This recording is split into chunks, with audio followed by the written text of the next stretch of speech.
خدام لوگ ہر چیز کو امامت کے ساتھ ساتھ مکاتب کے کام کو بھی اور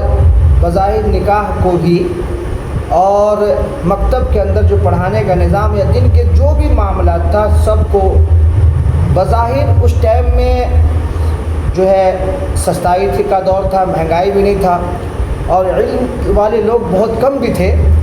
اس کے باوجود وہ لوگ دین کے خاطر خدمت میں جو ہے خدمت کے طور پر تمام چیز کو خلوص کے لیے اللہ کے لیے صدقہ جاریہ کے طور پر بغیر معاوضہ کے کیا کرتے تھے، اور اگر کوئی ہدیہ دیتے تھے تو اس پہ بھی صدق دل سے سچے ہوتے تھے، ان کی خدمت کا خلوص ہوتا تھا۔ اب پہلے کے ہمارے اکابرین نے واقعی جو خادمین حضرات تھے واقعی ان کی خدمت ایسی تھی کہ ان کی ہم لوگ تعارف نہیں کر سکتے۔ اصل اس میں ایک اشکال ہے، اعتراض یہ ہے کہ واقعی وہ لوگ اخلاص مند تھے، اس میں کوئی دو رائے نہیں ہے، لیکن قرآن نے بھی تو ہمیں ایک رہنمائی کیا ہے، دعا کی طرف اشارہ کیا ہے، ربنا آتنا فی الدنیا حسنۃ وفی الآخرۃ حسنۃ وقنا عذاب النار۔ اس دعا میں اللہ پاک نے پہلے دنیا کو سمجھایا ہے، تمہاری دنیا ٹھیک ہو جائے گا تو آخرت بھی ٹھیک ہو، کیوں جب دنیا ٹھیک ہو جائے گا تو تمہیں نیک عمل میں دل لگے گا، نماز میں، امامت میں، خطاب میں، دینی دوسرے امور ہیں ان سب میں آپ کو دل لگے گا۔ اخلاص اسی وقت آئے گا جب آپ کے پاس دنیا ہوگا، جب دنیا نہیں ہوگا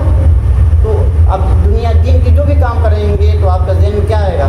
ہمارے پاس پیسہ نہیں ہے، ہم پریشان ہیں، کیا کریں، یعنی ذہن آپ کو منتشر ہوگا، آپ اخلاص کے ساتھ کام نہیں کر سکتے ہیں۔ تو وہی حضرت میری بات وہی کہنے کا مطلب تھا کہ وہ آپ نے ربنا آتنا فی الدنیا پر بات کر لی،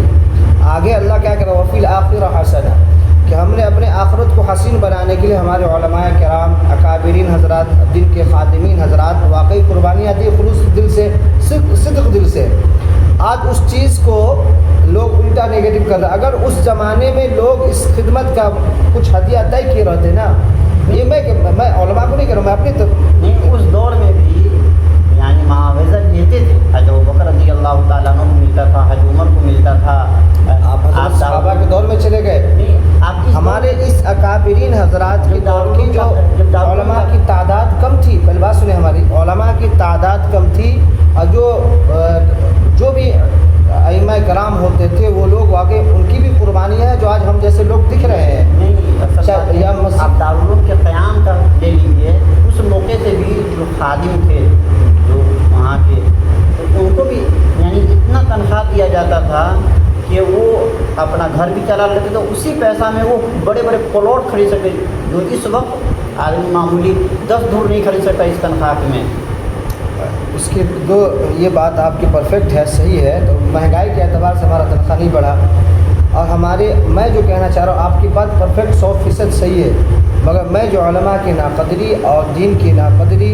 اور دین کی اہمیت یا اپنے بچوں کو جو تعلیم سے آراستہ نہیں کر رہے نا، اس کی وجہ پہ میں یہ بات کر رہا ہوں کہ اگر ہمارے اکابرین نہیں، جو ائمہ کرام جو خادمین حضرات تھے، اگر وہ لوگ نکاح کے تحت بھی جو اشرف علی تھانوی رحمۃ اللہ علیہ وضابطہ لکھتے ہیں نا جی، اس کو اپنی ملفوظات میں کہ آپ طے کر کے لے سکتے، نکاح کے بارے یہ جنازے کے بارے میں چل جائے گا، مگر دیگر چیزوں پہ مکتب کے اندر خدمت کرنا، ہمارے علماء نے یا اس ٹائم کے خادمین حضرات نے بچوں کو یا محلے کو یا قوم کو آراستہ کرنے کے لیے ہے نا، اپنے قوم کو دین کی طرف جوڑنے کے لیے انہوں نے بہت قربانیاں دی۔ آج اس قربانیاں کا نتیجہ یہ ہے کہ آج امام کو یا دین کے دینی تعلیم کو، قرآن کی تعلیم کو لوگ ہلکے میں لے رہے ہیں۔ اس ٹائم میں اگر اس کا ہدیہ طے ہوتا، بڑھیا ہوتا، تو میں مہنگائی کے زمانے کا تھا، ابھی جو ہمارا حالات ہے، میں حالات حاضرہ کی بات کر رہا ہوں کہ جو بھی حالات ہے، تو اگر نکاح خانے کا، مکتب کے اندر کا نظام، مسجد کے اندر کا نظام اگر مضبوط ہوتا تو آج ہر آدمی اپنے بچوں کو دینی تعلیم سے آراستہ کرتا ہے۔ دیکھیے اصل مسئلہ وہاں نہیں ہے، ہمیں جب تک جہاں تک سمجھے ہیں تو وہ تو خارجی ہو گیا، اصل امام کو یا جو علماء کے تنخواہ معقول ہونا چاہیے۔ اور معیات عمر صاحب بڑی بہترین بات فرماتے ہیں کہ جب عالم مالدار ہوگا، علماء مالدار ہوگا، ائمہ مالدار ہوگا، تو صرف اس کی ذات ہی مالدار نہیں ہوگا، اس کے ساتھ اسلام مالدار ہوگا۔ کیوں کہ جب کوئی عالم پیسہ والا ہوگا، دولت والا ہوگا، تو کوئی جاہل قرضے کے شکل پر آئے گا کہ امام صاحب 10 کا ہمیں ضرورت ہے دیجیے، تو قرضہ ہمیں 100 روپیہ کی ضرورت دیجیے، تو وہ صرف پیسہ قرض کے ساتھ ساتھ ایک مسئلہ بھی سیکھ کر جائے گا یہاں سے۔ اب اس علماء کو محدود کر دیا، اس کے یعنی اس کی اجرت اتنا کم دیا کہ اس کے پاس کوئی بیٹھنے کو تیار نہیں ہے، اس سے سلام کرنا تو تیار نہیں، کیوں؟ جب سلام کرے گا ہم سے کوئی پان کھا لے گا، ہم سے چائے پی لے گا،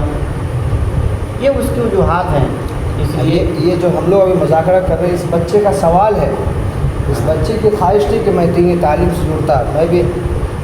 حافظ قرآن بنتا، عالم دین بنتا، مگر علماء کی حالت و خستہ دیکھ کے بچے کے چہرے کی اداسی کو دیکھے، ہم لوگ فکر کریں علماء کرام کی، طلباء کرام کی اور دین کے خادمین حضرات کی، کہ بچے ہمارے اس طرح اداس نہ ہو، اور جو بچے دین سیکھنا چاہتے ہیں خلوص دل سے سیکھیں، ٹھیک ہے انشاءاللہ۔ یہ ہماری پورے قوم کی ذمہ داری ہے، اس بچے کے چہرے کی اداسی کو دیکھیں، اور اس اداسی کو دیکھ کر اپنے آپ کو اور اپنے علماء کی اور اپنے جو دین کی تعلیم حاصل کرنے والے ہمارے جو طالب علم ہیں ان کی تقاضے کو، ضرورت کو اور ان کے معاشی حالات کو سمجھ کر اپنے قوم کے لوگ جو ہے، ہمارے قوم کے لوگ جاگے اور ہمارے قوم کے بچے اس طرح اداس نہ ہوں انشاءاللہ۔ السلام علیکم ورحمۃ اللہ وبرکاتہ۔